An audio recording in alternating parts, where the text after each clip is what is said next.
All right, good morning, everybody. First speaker, so pressure's on. I'm really honored to be up here today. I'm surprised in a way that I'm up here today because I still feel like a first-year advisor. Maybe that's helped to contribute to my own success. But I started in 2005 in this business as a punk kid who graduated from Penn State with a finance degree.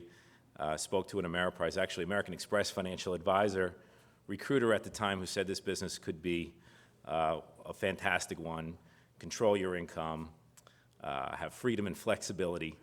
I'm sure many of you in this room have heard that pitch before. Fast forward 17 years, it's working out pretty well. I love this business. I hope you all love it too. This year's a little more challenging than most, so I'm looking forward to 2023. But there's so many good things to be appreciative of and optimistic about. So a little bit about myself. I live in Long Island, about an hour from here. I grew up in Huntington, live in Comac currently. Married, I have two little boys, Luke and Miles. They're 5 and 2, so they keep me very, very busy when I'm not in the office. But the focus is obviously the business today. So as far as the business is concerned, I'm the managing director of Siena Wealth Advisory Group. We have about $1.3 billion in assets, and we are operating in the employee channel at Ameriprise Financial. Fairly large team, so we have 11 advisors currently and 9 staff. We have 4 office locations. Most of us are in Melville in Long Island, but we have advisors in New York City around the corner, Saddlebrook, New Jersey, and Naples, Florida as well. Interesting fact about our staff is 3 of our staff people are actually located in India. That's what Ameriprise calls that our global staffing partners, and we've been working with reps from India for about 8 years now, and they are unbelievably good, and they work New York hours, which seems a little crazy because they're working overnight, but it's literally like having somebody in New York working from home. And we talk all the time. So I can pick up the phone and call them, and they are unbelievably good at what they do. So really, really talented group of people on the team. I feel very lucky to have a team like I do. And we've grown over the years from zero, right? So I started my career back in 2005. Show of hands, how many people were in the business in 2005? It's probably 2/3 of the room, right? So you guys have been around for a while, and back then, growth was a function of doing many crazy things, right? So from fish bowls in restaurants and presenting lunch and dinners to total strangers, calling warm leads that were very cold, to anything under the sun. I've probably tried it and done it, and that was the beginning of their career, right? Obviously, the growth evolved, so became more about networking and centers of influence, so networking with accountants, attorneys, other professionals who could provide referrals, getting introductions from the existing client base in many different ways, and yes, I still do ask for referrals, maybe differently than I did 15 years ago, but we do get a lot of business from our existing clients, obviously, and I'm sure you all do too. And in addition to that, we have purchased practices. So I'm a big proponent of practice acquisition.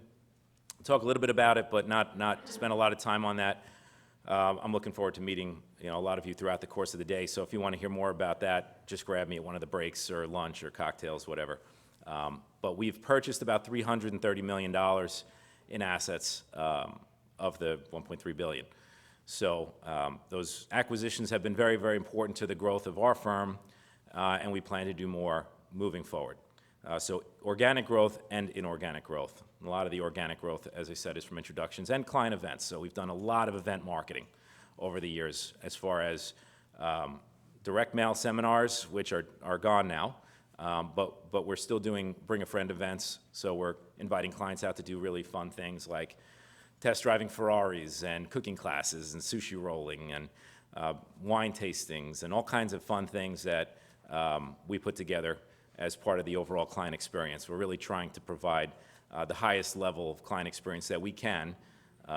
So our clients, obviously, they're happy with the performance of their accounts, and the financial advice that they're getting, but they're also part of something bigger, and they do feel connected to us on a personal level, and that helps drive the introductions and referrals as well. So organic and inorganic growth for me and the business over the last 17 years or so.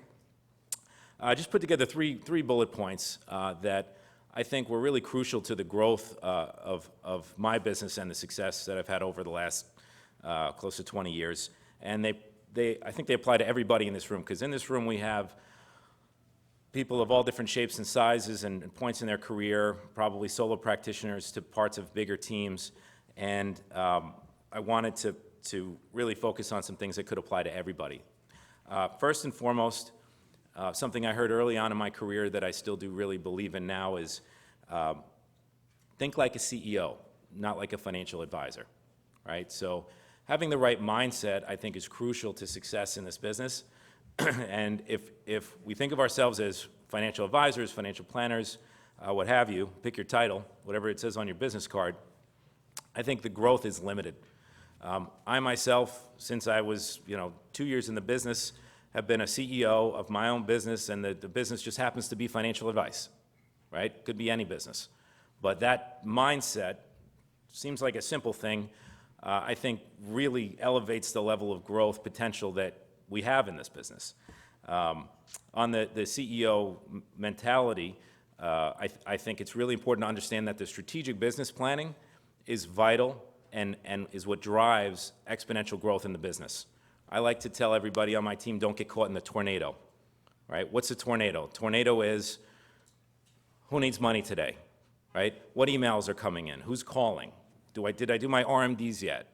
Am I tax loss harvesting, right? All the stuff that just needs to get done, right? That's not going to drive business growth. But strategic planning is taking the time and literally putting it in your calendar to sit down and work on the business, right? Everybody here has heard the term work on the business, not in the business, right? But I feel like that's often overlooked or not done as regularly as it should. So my partner and I, we'd sit down every 2 weeks, we block out 2 hours, and we do our strategic business planning. That's the more important stuff. That's the fine-tuning the marketing plan. What are we doing? How are we going to get our next practice acquisition? Are we achieving the goals? Who do we need to hire next? Are we compensating our people effectively? Who needs more training in what area? Is the staff collaborating effectively, right? Those are the things that are really going to make the business more efficient and drive productivity. So strategic business planning is incredibly important, and also systems, right? So systems for everything. We like to be as efficient as humanly possible in this business. We really don't like to be ad hoc in any capacity if it's avoidable, right? So one of the books I read several years ago, it was an old school book, but I'd still recommend it, is called The Advisor Playbook. Anybody here in the room read that?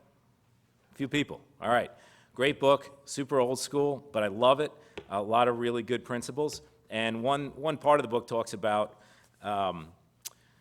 having a systems manual, right, which is really a guide to how you do everything from onboarding a client to offboarding a client, right? When a client, fire a client leaves, what do we do? What's the procedures, right? Everything that we do in this business is typically something that we're doing over and over and over again. So we try to have systems in place for all of it. And that could be part of the business planning as well. So think like a CEO, not like a financial advisor, and do the strategic business planning. Number 2 is goal setting, right? So set very, very large goals. When I was, my partner and I probably had 80 million maximum under management when we set the goal to be $1 billion practice before we were 40. And we hit that goal. I'm 39, and now we're setting a $5 billion goal, right, by the time we're 50. So the thing, obviously, that takes you from 50 million to 100 million, or 100 million to a billion to 2 billion, they're different, right? They're different activities that gets you from point A to point B. But if you set a goal of bringing on 5 million a year and you hit it, not quite as good if you set a $25 million goal a year and you miss it, right? And you get 20. So goal setting, I think, is extremely important. Another good book, The 10X Rule by Grant Cardone, who's a little bit of a lunatic, but I love his energy. and goal setting. So you guys might know him, Instagram, social media. He's all over the place, this guy. Total lunatic, but really, really driven, good for goal setting. And, it's a good book. So there's another one. But in terms of setting the goals, that's just step one, right? There's also the accountability piece and tracking the goals. The best book recommendation I could have for you guys is The 4 Disciplines of Execution. I'm sure a lot of you guys know the book, or some of you have read it, but it's unbelievable. That probably changed my business more than any other book. And they harp on a few different concepts. One of them is having a scoreboard and having a cadence of accountability. So we have a team meeting every single Monday at 11 o'clock in the morning. Every office, every staff partner, India, Florida, New York, New Jersey, and we look at our scoreboard, right? We discuss a lot of things every Monday, but we look at the scoreboard. Scoreboard's, not overly complex. We have net flows, total production, new clients acquired, financial plans, insurance production, client satisfaction, a couple other things. But we look at how we're performing year to date versus the goals that we set last December, right? And what are we doing? What are we falling short on? How are we going to address those problems, right? So there's really that accountability, right? And we connect the staff to those goals as well. The staff's in that meeting too, obviously. And everybody's on the same page, shares the same values, sees the goals, and is connected to them. So I think that's super important, having that cadence of accountability. In addition to that, the third thing here is build an effective infrastructure, and especially if you're looking to acquire businesses, where practice acquisition is part of the marketing plan. It's very important to have a team. I mean, this business it can be a tough one, as we've seen in 2022. So if you're going it alone, a little tougher than if you have some people to lean on, number one. But if you're thinking of growing exponentially or bringing on lots of new clients, lots of new assets every year, one person, two people can't really handle that, right? My partner and I had a conversation about growing the team out. We're growing too fast, right? You don't want to grow too fast. That presents problems of its own, right? And I like to say, I want to grow fast and buy businesses, but I also want to stay married, right? I want to see my kids, right? I want to be at the soccer games and the baseball games and stuff like that. So having the team, allows that freedom and flexibility to continue, right? And it allows us to be able to swallow up a $100 million book, right? So we started small in terms of the practices that we've acquired. We bought in 2008, I think we bought $2 million, 200 clients, $2 million. Think about that one. Complete disaster. But it wasn't really a disaster. It actually ended up being very profitable. And we were driving to Brooklyn, Queens, the city, Staten Island. It was the stuff that somebody else didn't want to service anymore. We bought another $2 million in 2009. We bought $30 million in 2015. 2018, we bought $100 million. 2019, $50 million. And this year, $200 million. So starting small, working your way up. The practice acquisitions are not something that you could just dive into and stumble over a $100 million business and wing it. Right? There's a right way and a wrong way to do this, but you need to have the infrastructure to be able to handle that kind of business, that kind of volume. So we brought on junior advisors and additional staff before we needed them to train them up, because you bring somebody over, especially if they're new in the business, it takes a couple years to get them acclimated to how you want to do business. So we wanted to make sure, number one, that we had enough people on the team, but they were also the right people, right? So bringing in people is different than bringing in the right people. Making sure that they have the right personality and values is essential, because having the wrong people on your team could really be a very negative thing for overall growth, right? And we felt that the actual business aspect of what we do can be trained, but the personalities and the values cannot, right? That's something that's inherent in somebody when you meet them. So we needed to make sure that we had the right people. One of the people we brought on was a 24-year vet from Wells Fargo, who basically needed to be completely retrained because he was a stockbroker, and we are not stockbrokers. So, but he was the right person, and he worked out beautifully. So certainly there's a lot of opportunity to acquire practices in this business, and I think it's a good thing to do in general. As far as you guys in this room, there's people of all different ages, and, if you have, 10 years left in your career, it could still make sense to buy businesses. If you're younger, of course, it makes a ton of sense. The longer runway you have, the better. If you're towards the end of the career, come talk to me.